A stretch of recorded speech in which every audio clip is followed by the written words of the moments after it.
സലാം ആദ്യം ഈ medical college police സ്റ്റേഷനിലേക്ക് ഇവരെ എത്തിക്കുമെന്നാണ് നമ്മൾ അറിഞ്ഞത്. അതിന്റെ അടിസ്ഥാനത്തിൽ അവിടെ പോലീസ് ഒരു സുരക്ഷയൊക്കെ ഏർപ്പെടുത്തിയിരുന്നു എന്നാണ് അറിയാൻ കഴിയുന്നത്. വലിയ രീതിയിലൊരു ജനക്കൂട്ടം അവിടെ ഉണ്ടായിരുന്നു. ഇവർക്കെതിരെ ഒരു സംഘർഷ സാധ്യത അടക്കം കണക്കിലെടുത്തുകൊണ്ട് ഇപ്പോൾ ഏതായാലും അവരെ അങ്ങോട്ട് കൊണ്ടുവന്നില്ല. ഇപ്പോൾ 14 ദിവസത്തേക്ക് റിമാൻഡ് ചെയ്ത് മഞ്ചേരി ജയിലിലേക്ക് മാറ്റാൻ പോവുകയാണ്.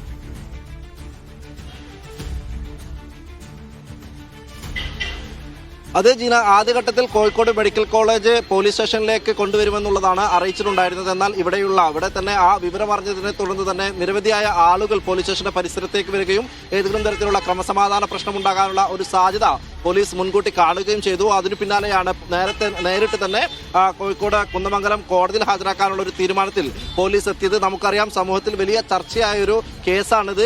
അനുകൂലിച്ചും പ്രതികൂലിച്ചുമൊക്കെ നിരവധിയായ ചർച്ചകൾ സമൂഹത്തിൽ നടന്നൊരു കേസായതുകൊണ്ട് തന്നെ ഏതെങ്കിലും തരത്തിൽ ഇവർക്കെതിരെ ഒരു ശാരീരിക ആക്രമണമോ അല്ലെങ്കിൽ ഏതെങ്കിലും ക്രമസമാധാന പ്രശ്നമോ ഉണ്ടാകാനുള്ള ഒരു സാധ്യത കണ്ടുകൊണ്ടാണ് കോഴിക്കോട് മെഡിക്കൽ കോളേജ് പോലീസ് സ്റ്റേഷനിൽ എത്തിക്കാതെ നേരിട്ട് കോടതിയിൽ ഹാജരാക്കാനുള്ള ഒരു തീരുമാനത്തിലേക്ക് പോലീസ് എത്തിയത്. ഏതായാലും ഇന്ന് 10:30 കൂടിയാണ് ഇവരെ വടകരയിലെ ബന്ധുവീട്ടിലെത്തി പോലീസ് കസ്റ്റഡിയിലെടുത്തു എന്നുള്ള വിവരമാണ് നമുക്ക് ലഭിച്ചത്. അതിന് പിന്നാലെയാണ് ദൃശ്യങ്ങൾ, അതായത് ഇവരെ കസ്റ്റഡിയിലെടുത്തതിനു ശേഷം കൊയിലാണ്ടിയിലെ ആശുപത്രിയിൽ എത്തിച്ച വൈദ്യപരിശോധനയ്ക്ക് എത്തിച്ച ദൃശ്യങ്ങൾ പുറത്തുവരികയും ചെയ്തത്. അങ്ങനെയാണ് ഇവരുടെ കസ്റ്റഡിയിലെടുത്തു എന്നുള്ള കാര്യത്തിൽ ഒരു സ്ഥിരീകരണം ഉണ്ടായത്.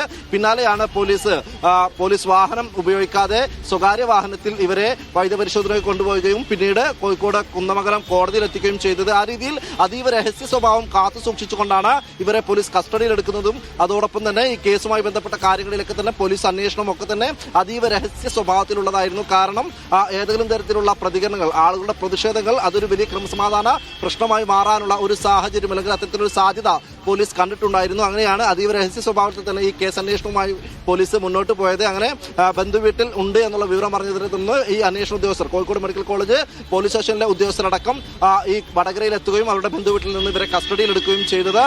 നേരത്തെ പ്രചരിച്ചിരുന്നത് ഇവർ വിദേശത്തേക്ക് കടന്നു എന്നുള്ളതായിരുന്നു. എന്നാൽ പോലീസിന് മുൻകൂട്ടി തന്നെ വിവരമുണ്ടായിരുന്നു ഇവർ വിദേശത്തേക്ക് കടക്കാനുള്ള യാതൊരു സാധ്യതയുമില്ല. കാരണം ഇവർക്ക് ഈ ഡോക്യുമെന്റ് വെരിഫിക്കേഷനുമായി ബന്ധപ്പെട്ട് ചില സാങ്കേതിക പ്രശ്നങ്ങൾ ഇവരുടെ ഡോക്യുമെന്റുകളിൽ ഉണ്ട് എന്നുള്ളത് കൊണ്ട് തന്നെ വിദേശത്തേക്ക് കടക്കാനുള്ള യാതൊരു സാധ്യതയുമില്ല എന്നുള്ള വിവരം പോലീസിന് നേരത്തെ തന്നെ ലഭിച്ചതാണ്. അതിന് പിന്നാലെയാണ് ഈ ബന്ധുവീടുകൾ കേന്ദ്രീകരിച്ചും അതോടൊപ്പം തന്നെ ഈ ഇവരുടെ സുഹൃത്തുക്കളുടെ വീടുകൾ കേന്ദ്രീകരിച്ചും ഒക്കെ തന്നെ പോലീസ് അന്വേഷണം മുന്നോട്ട് കൊണ്ടുപോയത്. അങ്ങനെയാണ് ഇന്ന് വടകരയിലെ ബന്ധുവീട്ടിൽ ഇവർ ഒളിവിൽ കഴിയുന്നതായിട്ടുള്ള വിവരം പോലീസിന് ലഭിക്കുകയും പോലീസ് അവിടെ എത്തി ഇവരെ കസ്റ്റഡിയിലെടുക്കുകയും ചെയ്തത്. അതിന് പിന്നാലെ സ്വകാര്യ വാഹനത്തിൽ, അതായത് കോഴിക്കോട് മെഡിക്കൽ കോളേജ് പോലീസ് സ്റ്റേഷനിലെ SHOയുടെ വാഹനമാണ് ഇതെന്നാണ് പ്രാഥമികമായി നമുക്ക് ലഭിക്കുന്ന വിവരം. ആ SHOയുടെ കാറിൽ കയറ്റിയാണ് ഇവരെ മഫ്തിയിലുള്ള വനിതാ പോലീസ് അടക്കമുള്ള സംഘം ഇവരെ കസ്റ്റഡിയിലെടുക്കുകയും അങ്ങനെ ഇവരെ പിന്നീട് കോഴിക്കോട് കുന്നമംഗലം കോടതിയിൽ ഹാജരാക്കുകയും ചെയ്തത്.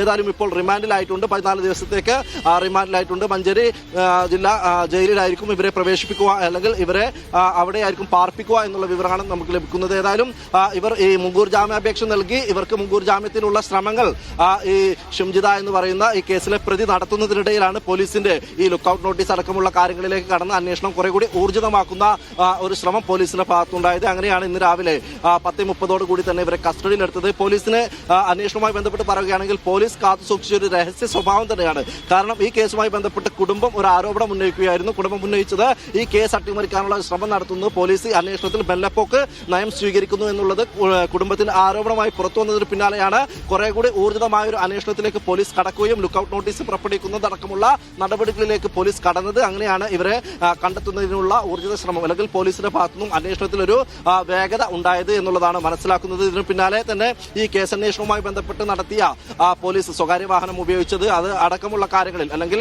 പോലീസ് കാണിക്കുന്ന ഈ രഹസ്യ സ്വഭാവത്തിലൊക്കെ തന്നെ ആരോപണം BJP അടക്കമുള്ള രാഷ്ട്രീയ പാർട്ടികളും ഉന്നയിക്കുന്നുണ്ട്. അവർ പറയുന്നത് ഈ കേസ് അന്വേഷണം അട്ടിമറിക്കുന്നതിന് വേണ്ടിയുള്ള ശ്രമം പോലീസിന് മേൽ വലിയ രീതിയിലുള്ള സമ്മർദ്ദം, ഉന്നത തലത്തിൽ തന്നെ ഒരു സമ്മർദ്ദം ഉണ്ട്, അതുകൊണ്ട് തന്നെ കേസ് അട്ടിമറിക്കാനുള്ള സാധ്യത ഉണ്ട് എന്നുള്ള കാര്യങ്ങളൊക്കെ തന്നെ BJP അടക്കമുള്ള രാഷ്ട്രീയ പാർട്ടികളും പറയുന്നുണ്ട്. ഏതായാലും പോലീസ് ഇപ്പോൾ ഈ പ്രതിയെ പിടികൂടിയിരിക്കുന്നു. പ്രധാനമായും ചുമത്തിയ കുറ്റങ്ങൾ എന്ന് പറയുന്നത് ദീപകിന്റെ ആത്മഹത്യയുമായി ബന്ധപ്പെട്ട് ആത്മഹത്യാ പ്രേരണ കുറ്റമാണ്. മറ്റൊന്ന് ഈ ഈ സമൂഹ മാധ്യമങ്ങളിൽ ഒരു വ്യക്തിയെ അധിക്ഷേപിക്കുന്ന തരത്തിൽ വീഡിയോ പോസ്റ്റ് ചെയ്തു, അങ്ങനെ സമൂഹ മാധ്യമങ്ങളിൽ അധിക്ഷേപിക്കാനുള്ള ശ്രമം നടന്നു.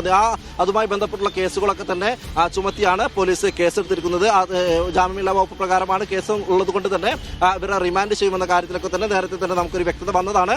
ഏതായാലും കുന്നമംഗലം കോടതിയിൽ ഹാജരാക്കി ഇവരെ ഇപ്പോൾ റിമാൻഡ് ചെയ്തിരിക്കുന്നു. ഇനി അടുത്ത നടപടി എന്ന് പറയുന്നത് പോലീസിന്റെ ഭാഗത്തുനിന്നും ഇവരെ കസ്റ്റഡിയിൽ വാങ്ങി കൂടുതൽ ചോദ്യം ചെയ്യലുകളാണ്. CCTV കേന്ദ്രീകരിച്ചൊക്കെ തന്നെ പോലീസ് പോലീസിന്റെ അന്വേഷണം ഉണ്ടായിട്ടുണ്ട്. പോലീസ് CCTV ശേഖരിക്കുകയും അതോടൊപ്പം തന്നെ CCTV പരിശോധിക്കുകയും ചെയ്തിട്ടുണ്ട്. അതിൽ നിന്നൊക്കെ തന്നെ എന്ത് വിവരങ്ങളാണ് പോലീസിന് ലഭിച്ചത്, ആ കാര്യങ്ങൾ വെച്ചുകൊണ്ട് ഇവരെ കസ്റ്റഡിയിൽ വാങ്ങി ഇവരെ കൂടുതൽ ചോദ്യം ചെയ്തതിനു ശേഷം മാത്രമേ ഇവർ ആരോപിക്കുന്നത് പോലെയുള്ള സംഭവം ഈ ബസ്സിൽ വെച്ച് നടന്നിട്ടുണ്ടോ എന്നുള്ള കാര്യത്തിലൊക്കെ തന്നെ ഒരു വ്യക്തത വരൂ. ഏതായാലും അത്തരത്തിലുള്ള അന്വേഷണത്തിലേക്ക് പോലീസ് കടക്കുമെന്നുള്ളത് തന്നെയാണ് മനസ്സിലാക്കുന്നത്. അങ്ങനെ അത് കടന്നതിന് ശേഷം മാത്രമേ ഈ ഷിമിജ എന്ന് പറയുന്ന ഇപ്പോൾ ഈ കേസിൽ പിടിയിലായിട്ടുള്ള ഈ പ്രതി ഏതെങ്കിലും തരത്തിലുള്ള ശാരീരിക ഉപദ്രവം, ഇവർ ആരോപിച്ച പോലെയുള്ള ഏതെങ്കിലും തരത്തിലുള്ള ലൈംഗിക ഉപദ്രവം ഏറ്റിട്ടുണ്ടോ എന്നുള്ള കാര്യത്തിലൊക്കെ തന്നെ പോലീസിന്റെ ഒരു കൃത്യത വരൂ. അതിനുശേഷമായിരിക്കും മറ്റു നടപടികളിലേക്ക് പോലീസ് കടക്കുക. കൂടുതൽ വകുപ്പുകൾ ചേർത്തേണ്ടതുണ്ട് എന്നുള്ള കാര്യത്തിലൊക്കെ തന്നെ IT ആക്ട് അടക്കമുള്ള വകുപ്പുകൾ ചേർത്തേണ്ടതുണ്ടോ എന്ന കാര്യത്തിലൊക്കെ തന്നെ പോലീസിന് ഒരു അനുമാനത്തിലെത്താൻ കഴിയും. ഏതായാലും ആ രീതിയിലുള്ള അന്വേഷണം കൂടി ഉണ്ടാകും എന്നുള്ളതാണ് മനസ്സിലാക്കുന്നത്. ജിന.